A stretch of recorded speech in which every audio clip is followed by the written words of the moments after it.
Olá, no programa de hoje, as pautas prioritárias do agro no Congresso.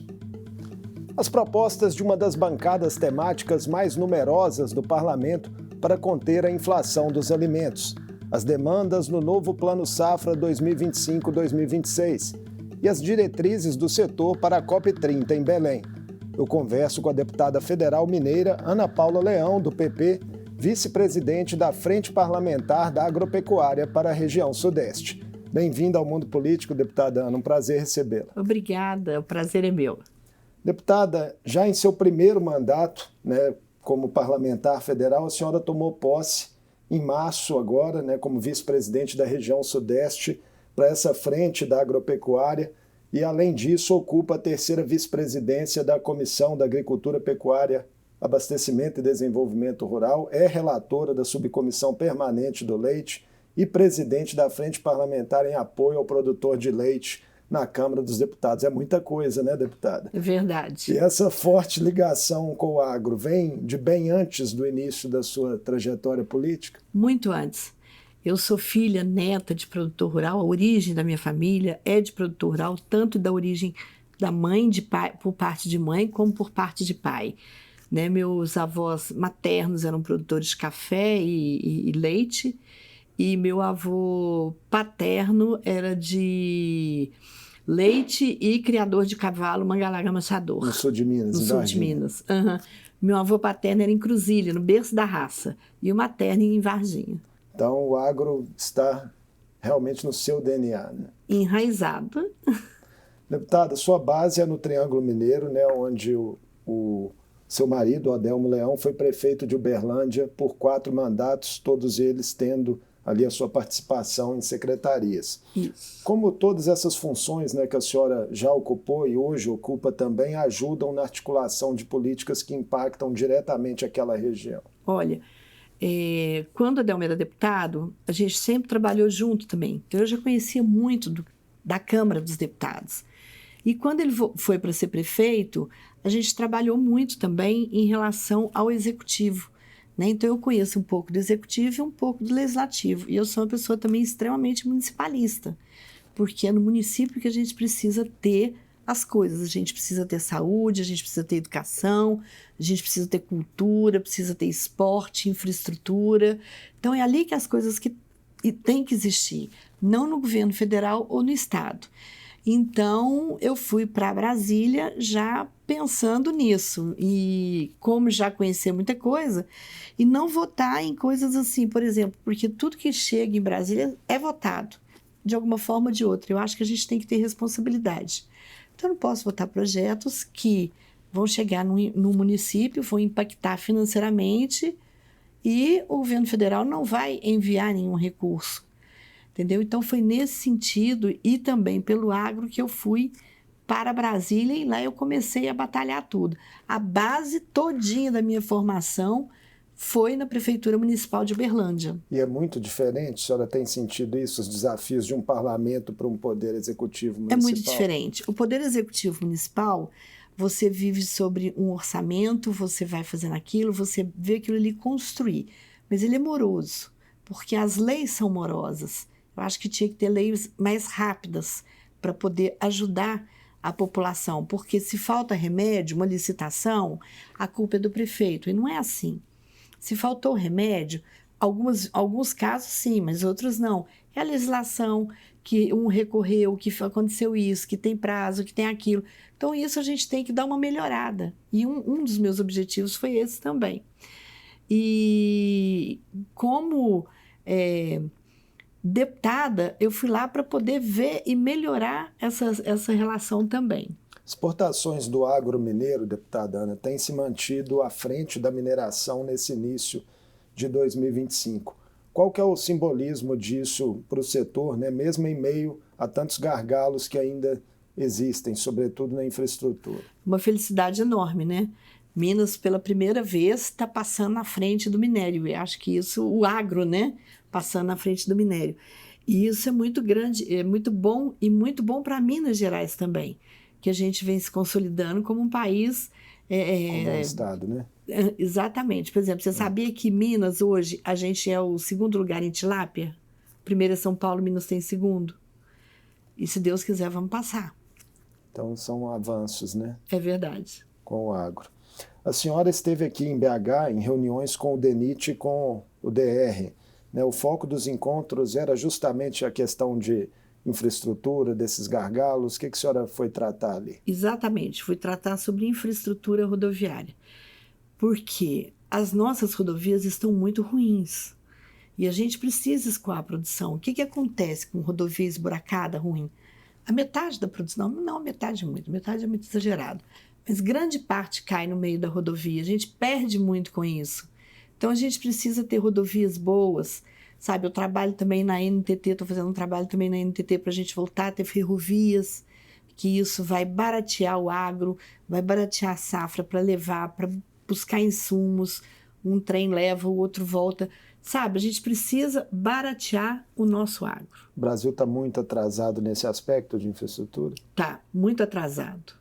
Hoje você já tem navios que vão de mar em mar, assim, com energia solar, com tudo bem sustentável mesmo, e a gente aqui ainda não. Lá na região da senhora especificamente, quais são hoje gargalos assim, bem nítidos para esse escoamento? Estradas, né? E falta de trens também, que a gente precisa ter. A gente tem um ramal, mas ele não é completo. Se a gente tivesse um ramal Uberlândia-Chaveslândia, a gente já teria um outro ponto fantástico, entendeu? Então, a gente precisa conseguir esse ramal para Chaveslândia com a VLI, ou outra concessionária que for, né? Que a VLI está em coisa. Das ferrovias, né? Isso, para a gente poder melhorar o escoamento da safra da região. Estradas tanto federais quanto estaduais estão em mau estado nesse momento? Tanto a federal quanto a municipal. Por exemplo, nós temos a BR-153, que é uma BR importante. Ela é uma rodovia federal. Ela está entregue a uma concessionária, mas é uma rodovia péssima, que não tem a menor condição de trafegar nela. Entendeu? E os caminhões estão indo, a safra está correndo ali, e aquilo ali é muito prejudicial. Nessas reuniões... Perde-se muitas com acidentes também. Nessas reuniões que a senhora teve aqui, alguma sinalização concreta de investimentos, recuperação? Sim, o governo do estado deu sinais concretos, importantes para o Triângulo Mineiro. E, por exemplo, Tupaciguara, Araporã, que também precisa de escoamento, já vão começar a recapear. E outras cidades ali próximas. Então, ali tem foi produção bem de abacaxi, não é isso? Salvo engano. O abacaxi hoje está quase acabando na região, né? Hoje, abacaxi era terra de Monte Alegre de Minas. Hoje, Monte Alegre de Minas está como mandioca, farofa, farinha. Farinha de mandioca, tem indústria, tem tudo. Muito bom. Está crescendo muito nisso. Deputada, a Frente Parlamentar Agropecuária é pluripartidária, né, mas formada majoritariamente por parlamentares do campo conservador e da direita. Como que é a relação com o governo de centro-esquerda, como é o atual do presidente Lula? Olha, a gente tem que ter um relacionamento com eles. Não existe a menor possibilidade da gente falar que não tem um relacionamento com eles. Agora, que eles estão tentando prejudicar muito o agro, isso não tem a menor dúvida. A gente tem agora, por exemplo, projetos polêmicos, o marco temporal dos índios, da terra indígena. Foi uma loucura o que o STF fez, né? Que foi marcar. Agora está rediscutindo de novo para ver o que vai acontecer. Então, dia 26 é amanhã. Amanhã nós teremos uma audiência lá no STF sobre esse assunto. E a questão do governo colocar a responsabilidade, né, do aumento dos alimentos em cima do agro é um absurdo. O agro não tem culpa disso, entendeu? Isso é culpa de um governo que não faz o dever de casa, que não diminui despesas, que não corta gastos e joga responsabilidade. Aliás, o governo tem mania de terceirizar a responsabilidade dele, o governo federal. Essa crítica da senhora tem a ver com as medidas que foram anunciadas pelo governo para tentar conter essa inflação de alimentos, né, que realmente é um problema que tem afligido os brasileiros, sobretudo os mais pobres? Sim, vou te dizer por quê. O leite, por exemplo, eu sou produtora de leite no sul de Minas, numa cidadezinha chamada Minduri. E o Brasil importa leite, tanto da Argentina quanto do Uruguai, do Mercosul, e isso acaba matando o produtor de leite brasileiro. Se continuar dessa forma, daqui um dia você não vai ter mais produtor de leite brasileiro. Porque o leite entra, o nosso preço, a indústria compra, os laticínios, as tradings, e abaixa o leite para o produtor. Aí você fala assim, mas o produtor de leite agora teve um aumento. Teve. Um pequeno aumento, mas aumentou muito mais o custo de produção. Então, essa conta não fecha. E é o que vai acontecer. Tirou os impostos, a conta das outras áreas também não vai fechar. Vai acontecer alguma coisa. Então, o governo está fazendo o que com o produtor? Está tirando do produtor brasileiro a coisa de crescer, a oportunidade de crescer, de estar rendendo, de estar na frente para dar para outros países.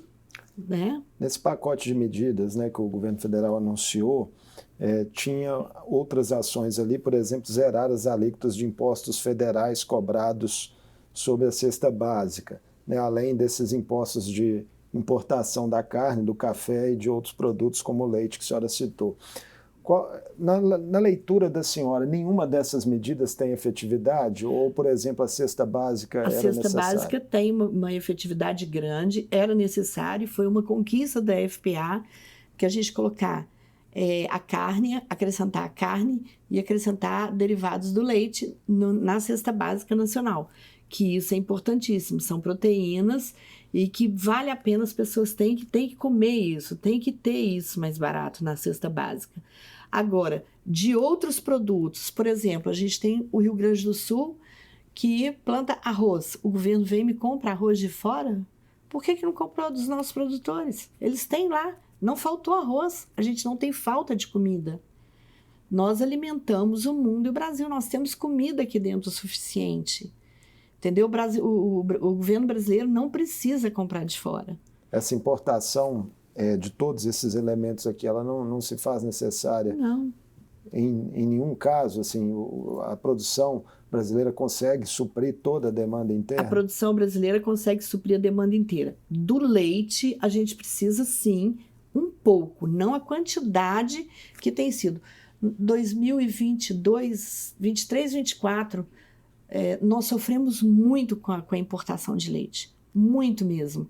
O produtor, assim, muitos deixaram de ser. Minas é a segunda bacia, a primeira bacia leiteira do país, sofreu muito, muitos produtores deixaram nesses 2 anos de produzir leite e vai acontecer o quê? Esse produtor vai alugar para cana, para soja, ou vai mudar para a cidade. Por quê?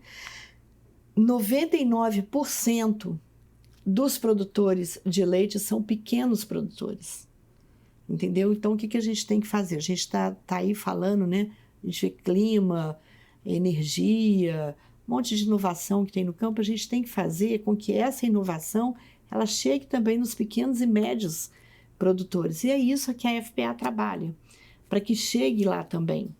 Em ofícios recentes enviados, né, aos ministérios da Casa Civil e da Fazenda, a bancada do agro, né, por meio da FPA, apresentou aí 20 sugestões para reduzir a inflação de alimentos. Quais são as principais que a senhora destacaria? Olha, eu acho que a principal, que não tem uma principal, eu destacaria que o governo deveria nos ouvir, escolher todas.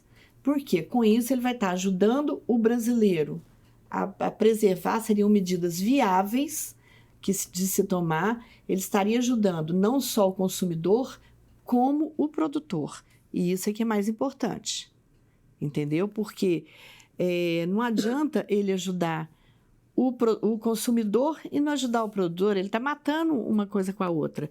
E as propostas enviadas pela FPA para o MDIC, para o governo, foram propostas viáveis realmente de acontecerem.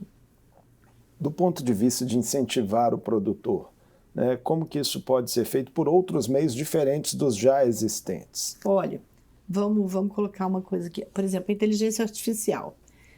Ela hoje é boa para todo mundo. O produtor precisa ter inteligência artificial. Nós precisamos ter no campo, o pequeno produtor também precisa ter. Para ele saber, por exemplo, você tem startup, se o governo faz uma parceria com startup, de tempo, né, de saber quando que vai chover, quando que vem seca prolongada, quando que vem isso, né? Aí isso já ajuda o produtor. Se o governo subsidia, por exemplo, nós temos hoje o Brasil livre da fitose, a gente precisa ter livre da brucelose e da tuberculose também, porque aí a gente vai poder estar dentro do acordo com a União Europeia, entendeu? Se a gente não tiver livre da brucelose e da tuberculose, a gente não vai estar dentro do acordo, e a gente precisa também exportar o nosso leite, isso também é importante para nós. Qual que é a visão da frente sobre o trabalho do atual ministro da Agricultura, Carlos Fávaro? Ele é um bom ministro. Ele era da frente, né? Inclusive. Ele era da frente. Mas tem hora que não dá muito certo, não. Por quê, deputada? Porque ele pensa de uma forma, às vezes a frente pensa de outra, os produtores pensam de outra, que nós estamos ali para defender o produtor. Nós estamos ali para defender a nossa classe. Nós não estamos ali para defender ninguém além da nossa classe. E às vezes existem algumas divergências políticas entre o Ministério e a frente. Sobre isso, né, também, vocês tiveram uma reunião com o ministro, né, para tratar de temas relativos à COP30, Foi. Conferência das Nações Unidas sobre Mudança do Clima, que vai acontecer em Belém, em novembro. O que o agro brasileiro pretende encaminhar, né, nesse importante evento internacional? Nós pretendemos participar plenamente. Foi até um ponto muito positivo do Ministério e do ministro, Carlos Fávaro, nesse sentido de ter chamado a diretoria da frente para ver o que o Ministério da Agricultura vai apresentar lá. E é um programa bom, mas a gente ainda não viu ele na prática, sabe? Por exemplo, o que a gente precisa hoje? Nós precisamos urgentemente do CAR. É tipo um georreferenciamento. Sim. Todo mundo já fez o CAR, só que está parado no estado. Sim. Ele não tem tempo e funcionário hábil para poder fazer isso. E a gente precisava disso com urgência, porque ele mede, ele georreferencia as propriedades rurais para os bancos, para questão de financiamento, ele é extremamente importante. É o cadastro ambiental rural, não é isso? Isso, exatamente. Pois é, mas então isso é um ponto que precisa de adequação. Precisa de adequação. Deputado, em muitas discussões no Congresso, né, posicionamentos das bancadas do agro e de parlamentares que são mais ligados à preservação ambiental acabam se chocando. Eu imagino que isso também esteja aí no horizonte quando se pensa na COP30. Por que é difícil construir consensos entre esses grupos? Porque a maioria desses grupos acham que o agro é o vilão de tudo, e não é. Entendeu? Nós não somos o vilão de tudo. Nós protegemos a nossa terra, nós protegemos os nossos mananciais, a gente protege os nossos rios, sabe? A gente cuida daquilo, porque se a gente estragar, quem vai perder somos nós, né? Então a gente cuida daquilo. Mas não, o agro é sempre o vilão, é sempre o ruim. É muito mais prático, muito mais fácil eu dizer que a culpa é sua do que assumirmos todos nós a nossa culpa. Né? Então, nós sempre somos o vilão. E o agro não é o vilão. O agro pode tirar o mundo desse problema climático que a gente está. Ele pode ajudar, ele tem como ajudar a fazer isso.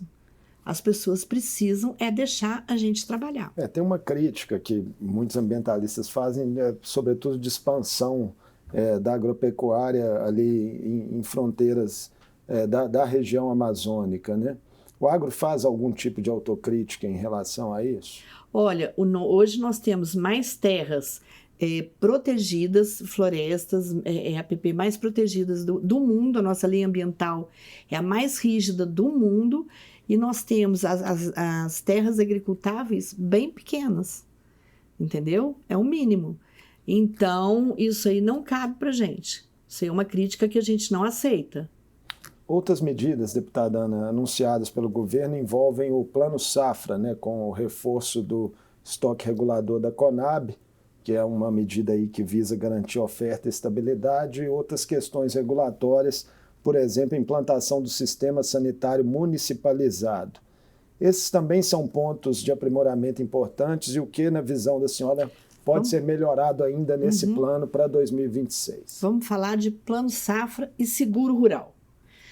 Nós temos que trabalhar, a frente está trabalhando muito para que a gente tenha, de fato, um seguro rural dentro da peça orçamentária do país. Porque aí sim a gente vai ter seguro rural. Por exemplo, nós tivemos aqui em Minas, você vai lembrar, uma geada fortíssima um tempo atrás, várias lavouras, principalmente no sul de Minas, de café foram perdidas, de milho, eu perdi uma de milho também. E o que deu aquilo ali? Você tira o financiamento, você vai, você faz, você tem o seguro do banco, o banco vai lá, você recebe? Não, você não recebe. Então, nós temos que ter, sim, dentro da peça orçamentária, o seguro rural garantido. Isso é nítido. Um país que é o celeiro do mundo, que é o agronegócio, de ano em ano fazer uma merrequinha de um plano safra, a gente não tinha que ter um plano safra moderno, ágil, que a gente não precisava sentar e ficar 3 milhões, não sei o quê, não sei o quê, não sei o quê. A gente tinha que ter um plano safra robusto, correto, justo, que ajudasse a todos. Isso é uma discussão que independe desse atual governo, por exemplo? É uma dificuldade que já vinha é uma dificuldade que já vem de outros governos. É muito difícil fazer entender isso, que a peça orçamentária tem que ter o seguro instalado dentro dela como obrigatório, entendeu? Para que a gente possa melhorar cada vez mais. Na cena internacional, deputada Ana, o governo Trump, né, vem ameaçando aí sobretaxar o etanol brasileiro e outros produtos, em um anúncio que pode ocorrer até agora em abril. Né, isso vem sendo especulado na imprensa. O quanto isso, caso realmente venha a acontecer, poderia prejudicar o setor produtivo brasileiro, Minas Gerais também, né, que tem aqui uma produção de etanol relevante. Bem grande já, né? Hoje Minas está... isso vai prejudicar muito. Mas eu não acredito que a FPA vai deixar isso acontecer junto com o governo, porque a gente tem que trabalhar em conjunto. Nem que a gente tenha que sair para os Estados Unidos, diplomaticamente conversar, porque a gente não pode só deixar Minas, o Brasil perder, né? Porque isso aí não é só Minas, outros estados também vão perder. E a gente precisa trabalhar muito para que isso não aconteça. Por exemplo, a questão da carne, né, que saiu, não compre carne do Brasil e etc. Os produtores, na mesma hora, se uniram, ninguém compra carne do Carrefour. O que aconteceu? Recuou e voltou atrás. Então, vamos fazer um movimento, a gente tem que mexer também, porque a sociedade civil, os produtores também têm que participar disso. A responsabilidade não está só na mão dos deputados, como não está só na mão do governo. Quando atinge um, atinge a todos. É igual aquela coisa, acontece com você, não acontece comigo. Acontece sim. Pode acontecer comigo e com você. Uma hora pode ser com você, uma hora pode ser comigo. Então está na hora da gente unir. Quando eu fui criar a frente parlamentar em apoio ao produtor de leite, eu fui na OCB conversar com o Dr. Márcio, presidente da OCB, e na CNA conversar com o Dr. João Martins. OCB é a Organização das Cooperativas Brasileiras, né? E depois sentamos nós três e eles viraram para mim e falaram assim, olha, você vai ter uma missão muito difícil, porque o produtor de leite, as indústrias cooperativas, existe uma rixa muito grande. E como é que você está pretendendo fazer isso? Eu falei, olha, eu gosto de desafio. E eu vou tentar. Eu tenho que tentar, porque como eu sou neta, filha de produtor de leite há muitos anos, eu cresci ouvindo, olha, vai estudar, não vai mexer com leite, vai fazer isso, não vai mexer com leite, vai fazer aquilo, não vai mexer com leite. E o leite, ele te toma um tempo muito grande, porque se você vai casar teu filho, primeiro você vai ter que tirar leite da vaca. E se você não tirar o leite dela, você vai ter problema com mamite, com um monte de coisas. Um monte de doenças que depois te prejudicam na qualidade do leite, na quantidade que você vai tirar. E conversando com eles, você vai ter um desafio muito grande, que é fazer com que o produtor e a outra categoria, que é a indústria, empresa, cooperativas, conversem e se unam, né, para a gente poder conversar e traçar uma metodologia única. E eu comecei, a partir daí fui criando à frente, fui atrás, comecei fazendo assim, amadoramente, fazendo um Google Forms e passando de um produtor para o outro. Hoje eu tenho um grupo de produtores do país inteiro, de todos os estados do Brasil. E a gente conversa, eles ficam bravos comigo, eu converso com eles todos os dias de noite, eu mesmo que respondo os grupos, faço questão. E exatamente isso. Por quê? Porque eu tenho esse objetivo. Muita demanda também, né? Muita demanda, mas eu tenho esse objetivo da gente formar uma frente única junto, porque o que seria dos laticínios, empresas, cooperativas sem o produtor? E o que seria do produtor sem eles? Então a gente tem que unir forças e trabalhar em conjunto. E é isso que a gente tem que fazer. O Brasil tem que unir forças, tá ali, não é questão de direita, sem direita. Não, a gente tem que unir forças para trabalhar em prol do agro brasileiro. Esse problema do leite mesmo, da importação que eu estou te falando, grande parte dos produtores de leite são pequenos agricultores, que é exatamente o público, a família que o próprio partido PT fala que é dele, que são os assentados, né? Em grande parte são. E ele continua deixando a importação chegar no Brasil. E prejudica quem? Os grandes produtores? Não, prejudica os pequenos. Deputada, nosso tempo está acabando, mas antes de encerrar, só uma palavrinha da senhora a respeito de como é se relacionar no Congresso, né, sendo do PP, um partido que tem representante no primeiro escalão, como é essa relação com o governo Lula, da senhora, do ponto de vista pessoal, em votações, na tomada de decisões em relação a projetos? Eu vou te contar com muita clareza. Cheguei no Congresso Nacional, procurei o presidente do meu partido, procurei o meu líder e disse a eles: eu não sou governo. Eu tenho a minha independência, vou votar do jeito que a minha consciência mandar e do jeito que eu achar melhor. E assim eu tenho feito. Eu estudo muitos projetos, eu tenho uma assessoria muito boa, a gente senta, discute, debate. O que eu concordo, o que eu acho viável, eu voto favorável. O que eu não acho viável, eu não voto favorável. Não adianta nem me pedir. E o meu partido, nesse ponto, ele é muito bom, porque ele respeita muito a opinião que a gente tem. Muito obrigado por essa conversa conosco aqui no Mundo Político da TV Assembleia, deputada Ana. Eu que agradeço, muito obrigada. Quando chamar, estou à disposição de novo. Eu conversei com a deputada federal Ana Paula Leão, do PP, vice-presidente da Frente Parlamentar da Agropecuária para a região Sudeste. Falamos sobre as diretrizes de atuação desse numeroso grupo do Congresso em pautas como inflação de alimentos, plano safra, comércio exterior e impactos das mudanças climáticas sobre as atividades rurais do país. O Mundo Político fica por aqui. Obrigado por nos acompanhar e até o próximo programa.